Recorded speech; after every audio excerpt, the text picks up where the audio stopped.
ওই না তুমি এরকম করবা না, তুমি হচ্ছে বলবা ওয়াও, আর আমি বলবো মিয়াও। আমি বড় করে বলবো যে ইয়ার মতো। তুমি তুমি হচ্ছে ভুজো বিড়াল না, তোমার তো, তুমি তো ভুজো, তুমি পুরুষ না, তুমি বলবা ওয়াও, লিটল এরকম করতো ওয়াও, আর আমি বলতাম মিয়াও। ওই ঠিক মতো আইসা গোসল ও করছিলি? রাত্রে যখন শুইতো, হুম। আমার যদি কাছে ডাকতো তখন এরকম করতো ওয়াও ওয়াও, মানে কাছে আসো। আর আমি বলতাম মিয়াও, মানে কি পরে পরে। মানে এটা হচ্ছে ইয়ার সংকেত আর কি, যে মুখের ইয়াতে হ্যাঁ সংকেত। সংকেত, ওর যদি আমার দরকার হইতো হুম। তো ও বলতো ওয়াও, মানে ইয়ারা দিত আর কি মানে যে, আমার কাছে আসো। হ্যাঁ, যে আর তল, আমি বলতাম মিয়াও, মানে আমি এখন যাইতে পারবো না। হ্যাঁ, মানে সাত পাকে, মানে নাগরদোলার মধ্যে তোরে পাওয়ার জন্য একটা মরণ আসতো, একটা সংকেত চিহ্ন পড়ছে, মানে ভরা নিশা যে আসো। হ্যাঁ ও বলতো ওয়াও মোটা গলায়, আর আমি বলতাম ওর তো এমনি মোটা গলা ছিল। হুম। আর আমি বলতাম মিয়াও। হ্যাঁ, অভূতপূর্ব আনন্দের অমীয় ধারা দিবার জন্য তো ইয়া করতো আর কি, অভূতপূর্ব আনন্দের অমীয় ধারা। আরে আমার তো ভয় লাগতেছে ওরে নিয়া, কিনা আর তো আসছি গিয়া বাল, আজকে 7 তারিখ, আর 17 দিন আছে, কি যে হয়। আহ, ও- আরে ওরে ওর প্রতি রাগও তো আমার সবাই। তো হুম। জন্মদিনে হুম। আমার সারপ্রাইজ পাইতে খুব ভাল লাগে। হুম। তো একবার হচ্ছে আমি ঢাকাতে ছিলাম, হুম। তা ও হচ্ছে যশোর থেকে ঢাকাতে চলে আসছিল। একবার ইয়ে থেকে তোর এই সারপ্রাইজ দেওয়ার জন্য। হ্যাঁ। হ্যাঁ, তারপরে আমরা সারাদিন ঘুরছি। হুম। ওই হচ্ছে তোমার জন্মদিনের আগের দিন হুম। রাত 11টা, 10:30 না 11টার দিকে এসে উপস্থিত হয়েছে। মানে প্রথম প্রহর সে মিস করবে না, ঠিক 12টা 1 মিনিটে হুম। তার সবার আগে উইশ করা চাই। এবং সে ফোন করে আগেই আমার বলতো কি মন, আমার আগে কি কেউ তোমার উইশ করছে? তখন কি আমি যদি করতো তাও হুম। বলতাম যে না, কারণ এটা বললেই ওর মনটা খারাপ হয়ে যাবে। হ্যাঁ, হ্যাঁ। আর যখন বলতাম না গো সোনা, তুমিই তো সবার আগে উইশ করছো, অমনি খুশি। বুকের ভিতরটা হাহাকার করে উঠতো যে আগেই দিমু আর কি উইশটা, হ্যাপি বার্থডে। হ্যাঁ, হ্যাঁ। বলতো কি যে আমি কাটায় কাটায় 12টা 1 মিনিটে ও আমার উইশ করতো। হুম। তো দেখা যাচ্ছে যে অনেকেই হয়তো তার আগে করে বসতো হুম। একদম। তো দেখা যাচ্ছে যে করলেও আমি ওরে ওটা বলতাম না, কারণ ওটা বললে হুম। ওর খারাপ লাগতো যে কেন আগে হলো না। ওই তখন কি তোর ওই একই নাম্বার ফোন নাম্বার ছিল, যে যেখানে থাকুক সে হ্যাঁ যুদ্ধে? এটাই এটাই হ্যাঁ। এটাই আমার হ্যাঁ। চিরদিনই এইটাই। চিরদিনই আমি এই নাম্বারটা ইউজ এই ফোন করতেছি 2007 নাম্বার। সাল থেকে।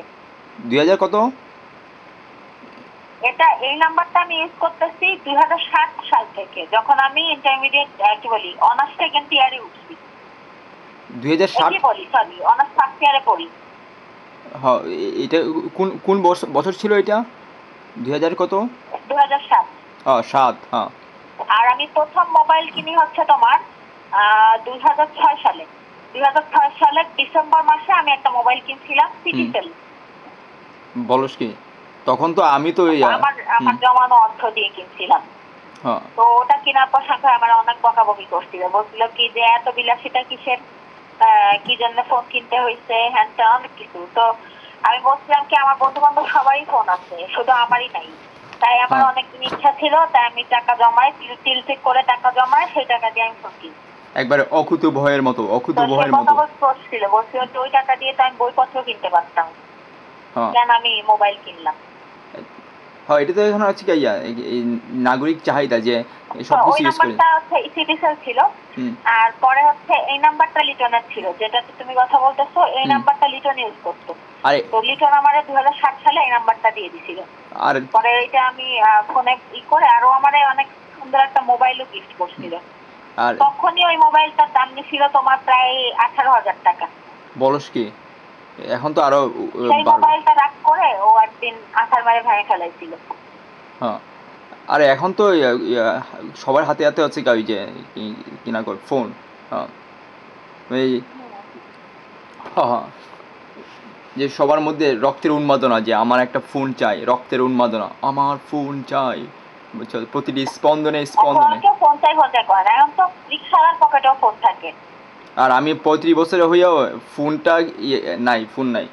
হ্যাঁ, বাংলাদেশে আসলে দেখতে পারবা রিক্সাওয়ালা ভ্যানওয়ালা সবারই ফোন আছে, মোবাইল আছে। বলস কি আজকে যদি সই কারণ মোবাইল এখন সহজলভ্য। আমরা যখন কিনছি তখন অনেক দাম ছিল, এখন তো মোবাইল অনেক সহজলভ্য।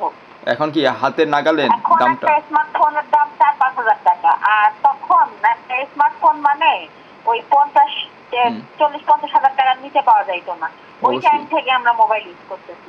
বলস কি আজকে যদি সই আমি ফোন কিনছিলাম, মিনাতো একটা ফোন কিনছিল আইএসডি, ওটা হচ্ছে মানে বাইরে থেকে ফোন টোন করা যাইতো, কথা বলা যাইতো। ওর ওই হাজবেন্ডের জন্য কিনছিল, তো ওইটাতে আর কি সে ফোন করতো। তো ফোন কিনছিল হচ্ছে 7,000 টাকা দিয়ে, আর সিমও কিনছিল 7,000 টাকা দিয়ে, যেই সিমের দাম এখন মাত্র 100, 200, 150 টাকা করে।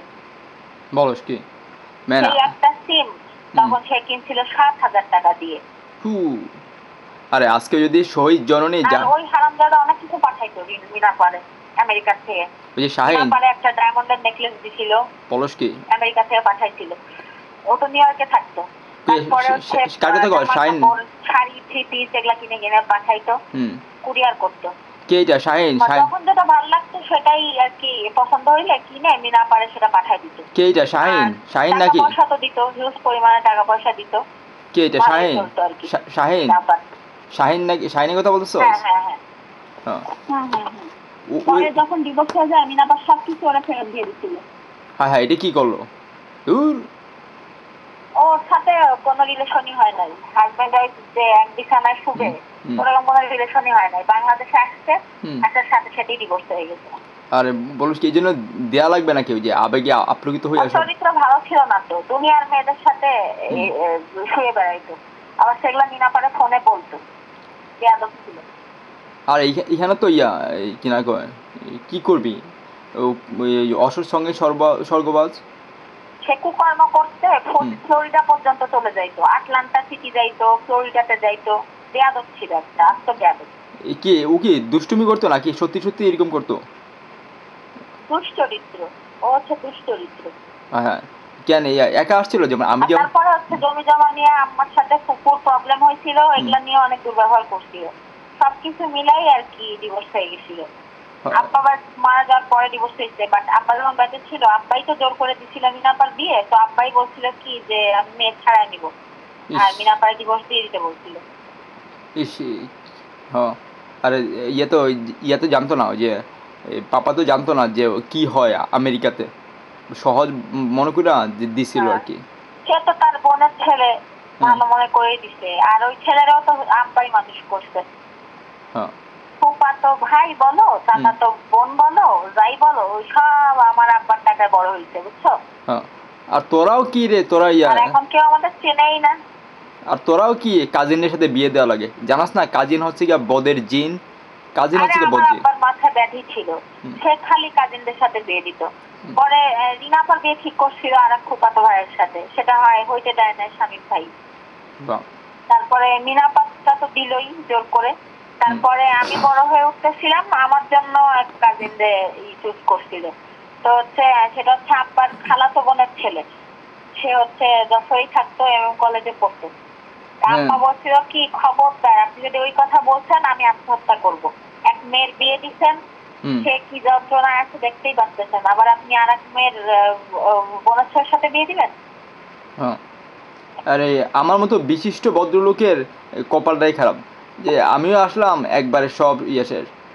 আমার কি নাই, আমার তো সবই আছে, শুধু শক্তিশালী পেশিটা নাই। বল উত্থান পতনের জীবনের উত্থান পতন না থাকলে হয়, পুরুষ মানুষের পেশি না থাকলে হয়, বুকটা বড় থাকবে, জড়ায় ধরে আরাম পাওয়া যাবে, বুকের মধ্যে শুয়ে থাকবো শান্তি লাগবে, ভারী টারি হবে, হৃষ্টপুষ্ট হবে, হ্যান্ডসাম হবে, লম্বা চড়া হবে। তুই তো খাস না, দেখ না, ঘুমাস না, কিছুই করিস না, তোর স্বাস্থ্যটা হবেই বা কোথায়? আমি তো ভর দুপুর থেকে শুরু করে মধ্যরাতে তোর জন্য থাকি বাল, আর এরকম ভাবে আসছি। আরে আমি তো তুমি চাও না যে তোমার আমি ভালো ভালো দেখি, তুমি নিজের ইচ্ছা করে শুকাচ্ছ, সেই সাথে আমারও শুকায় ফেলাচ্ছ একদম। আরে আমি তো তোর জন্য রনি ভাইয়ের সাথে দেখা হচ্ছে, রনি ভাই বলতেছে কি টিনার তুমি এত শুকাই গেছো কেন? তা আমি বলছি কি যে আপনি তো জানেনই ভাই যে আমার পরিস্থিতিটা কি, হুম। টেনশনে আমি শুকাই গেছি। তা আমি বললাম কি আচ্ছা তো ভাই আমার